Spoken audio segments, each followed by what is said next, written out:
ప్రత్యేకించి మీ అందరికీ తెలుసు సింగరేణి సంస్థను కాపాడడానికి తెలంగాణ రాష్ట్రం వచ్చిన తర్వాత అనేక కార్యక్రమాలు చేసుకున్నాం. ఇప్పుడు డిపెండెంట్ ఉద్యోగాలను కూడా కాపాడుకోలేనటువంటి ఒక అసక్తతలో ఉన్నాం. మరి కనీసం 2 ఏళ్ల నుంచి మనందరం మొత్తుకుంటుంటే మెడికల్ బోర్డు కూడా కరెక్ట్గా పెడతలేరు. పెట్టినట్టే పెట్టి ఒక 54 మందికి ఇస్తున్నామని చెప్పి మాట్లాడి అందులో 3 4 సెలెక్ట్ చేసి మొత్తం 50 క్యాన్సిల్ చేసింది. ఖచ్చితంగా మెడికల్ బోర్డు పెట్టాల్సిందే, సింగరేణిలో డిపెండెంట్ ఉద్యోగాలు ఉండాల్సిందే. ఈ నినాదంతో 19వ తారీఖు నాడు హైదరాబాద్లో హెచ్ఎంఎస్ మరియు తెలంగాణ జాగృతి ఆధ్వర్యంలో సింగరేణి కార్పొరేట్ ఆఫీసుని ముట్టడి చేయబోతా ఉన్నాం. దీనికోసం ఆల్రెడీ కార్యాచరణ తీసుకోవడం జరిగింది. ఎందుకు ఇదే ప్రధాన అంశంగా చెప్తున్నా అంటే సింగరేణి కార్మికుడు తన ఉద్యోగాన్ని, డిపెండెంట్ ఉద్యోగాన్ని ఒక ఇన్సూరెన్స్ పాలసీ లాగా భావిస్తాడు. నాకు ఇబ్బంది అవుతుంది కానీ నా తర్వాత నా పిల్లగానికో, నా అల్లుడికో, నా బిడ్డకో జాబ్ వస్తుంది అని చెప్పి ఒక ధీమాతో ఉంటారు. కానీ ఆ ధీమా కూడా లేకుండా ఇవాళ ఈ ప్రభుత్వం చేసింది. కాబట్టి ఇది ప్రథమ ప్రాధాన్య అంశంగా దీని మీద పోరాటం చేయదలుచుకున్నాం. అట్లనే మనకు ఇల్లు కావాలనేటటువంటి కళ ఉంటుంది. ఓన్ యువర్ హౌస్ అనేటటువంటి అంశాన్ని అనేక సార్లు పోరాటం చేసినాం. కొంత సాధించుకోగలిగినాం, కొంత మేరకు లోన్లు ఇప్పించుకోగలిగినాం. కానీ సొంత ఇల్లు మరి ఉంటుందా సింగరేణి నుంచి రిటైర్ అయిపోయే టైంలో అంటే ఏమీ కూడా అగమ్య గోచరమైనటువంటి పరిస్థితి ఉన్నది. అది 2వ ప్రాధాన్యత అంశంగా తీసుకున్నాం. ఇక 3వది ఇన్కమ్ ట్యాక్స్. ఎన్నోసార్లు నేను ఎంపీగా ఉన్నప్పుడు పార్లమెంట్లో కూడా అడగడం జరిగింది. సింగరేణి గని కార్మికులకు స్లాబ్తో సంబంధం లేకుండా అసలు ఇన్కమ్ ట్యాక్స్ రద్దు చేయండి అని కేంద్ర ప్రభుత్వాన్ని పదే అడిగినాం. వాళ్ళు ఏనాడు పట్టించుకోలేదు. ఇప్పుడున్నటువంటి ప్రభుత్వాలు మరి దాని మీద శ్రద్ధ చూపడం లేదు. ముఖ్యమంత్రి గారు 50 సార్లను 100 సార్లను ఢిల్లీకి పోయి వచ్చారు. ఒక్కనాడు కూడా మన సింగరేణి కార్మికులకు సంబంధించిన అంశాన్ని ఢిల్లీలో ఆయన మోడీతో మాట్లాడినటువంటి విషయం మాత్రం మనం ఎప్పుడు చూడలేదు.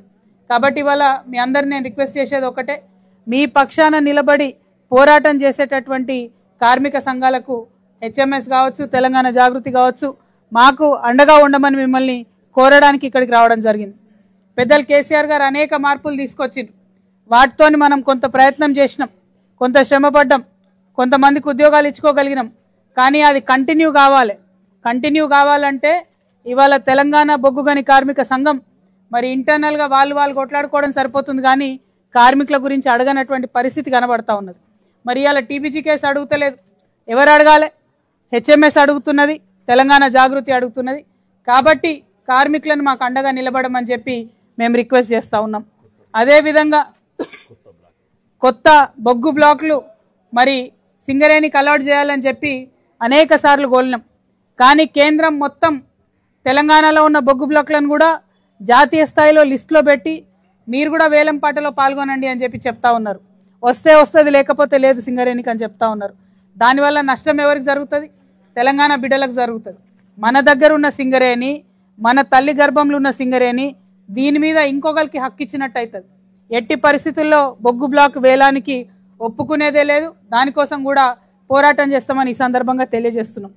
ఇట్లా అన్నిటికన్నా ఎక్కువ నేను ఒక తల్లిగా బాధపడేది ఏంటంటే, హాస్పిటల్కి పోదామంటే ఇంత డబ్బులు ఇచ్చే సింగరేణి, ప్రభుత్వాలను నడిపించేంత డబ్బులు ఇవాళ కాంగ్రెస్ ప్రభుత్వం సింగరేణికి బకాయి ఉన్నది ఎంత అంటే అక్షరాల 40,000 కోట్ల రూపాయలు ప్రభుత్వం సింగరేణికి బకాయి ఉన్నది.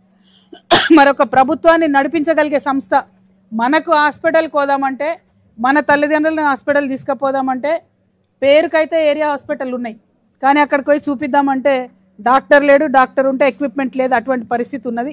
అందుకని మేము డిమాండ్ చేసినాం, హైదరాబాద్లో ఎట్లా అయితే ఆర్టీసీ వాళ్ళకు ఉన్నదో అట్లా ఒక పెద్ద Singareni multi specialty hospital, super specialty hospital సింగరేణికి సపరేట్గా ఉండాలని డిమాండ్ చేసినాం. ఇప్పుడు దానికి ల్యాండ్ అలొకేట్ అయింది, కన్స్ట్రక్షన్ మొదలు కావాల్సి ఉంది. దాంతోపాటు ప్రతి ఏరియా హాస్పిటల్ కూడా స్ట్రెంథెన్ చేయాలి, ఇక్కడ వైద్యం సరిగ్గా అందాలని కూడా డిమాండ్ చేస్తూ ఉన్నాం. మరి ఇవి 2 అయ్యేంత వరకు కార్పొరేట్ హాస్పిటల్స్తో సింగరేణి యాజమాన్యం మాట్లాడాలి. ఎక్కడికి పోతే అక్కడ మంచిగా ట్రీట్మెంట్ అయ్యేటట్టు చూడాలి. యువమిత్రులు చాలామంది సింగరేణిలో కొత్తగా జాబ్లలో చేరిన వాళ్ళు ఉన్నారు. వాళ్ళందరూ కూడా చిన్న పిల్లలు ఉన్నారు. వాళ్ళందరూ మమ్మల్ని డిమాండ్ చేసిండ్రు, అక్క మాకు ఏరియాలలో ఇదివరకు సింగరేణి స్కూల్స్ ఉండేటివి, ఇప్పుడు కూడా స్కూల్స్ పెట్టాలి అని అడిగిండ్రు. మరి ఎట్లయితే కేంద్రీయ విద్యాలయాలు పెడుతున్నారో అట్లా సింగరేణి వాళ్లకు ఏరియా వైజ్గా ఖచ్చితంగా స్కూల్స్ పెట్టాలని కూడా డిమాండ్ చేస్తున్నాం. ఇట్లాంటి అనేక అంశాలతోని జాగృతి హెచ్ఎంఎస్ కలిసి ముందుకు పోతా ఉంది. కాబట్టి కార్మికులు మద్దతు ఇవ్వాలని చెప్పి కోరుతూ, మరి అన్నిటికన్నా ముఖ్యంగా ఇవాళ మనం ఓపెన్ కాస్ట్ మైన్ మీద ఉన్నాం. ఇక్కడ పర్మనెంట్ వాళ్ళ కన్నా అవుట్ సోర్సింగ్ వాళ్ళే ఎక్కువ ఉన్నారు. 1000 మంది పనిచేస్తే 250 మంది పర్మనెంట్ ఎంప్లాయీలు ఉంటే 750 మంది అవుట్ సోర్సింగ్ వాళ్ళే ఉన్నారు. మీ అందరికీ నేను గుర్తు చేస్తా ఉన్నా, జెన్కోలో ట్రాన్స్కోలో కాంట్రాక్ట్ ఎంప్లాయీస్ ఉంటే పట్టుబట్టి వాళ్ళను పర్మనెంట్ చేయించుకున్నాం ఇదివరకు. సింగరేణిలో కూడా ఎవరెవరైతే కాంట్రాక్ట్ ఎంప్లాయీస్ ఉన్నారో వాళ్ళను కూడా పర్మనెంట్ చేస్తేనే ఈ సంస్థ బతుకుంటుంది.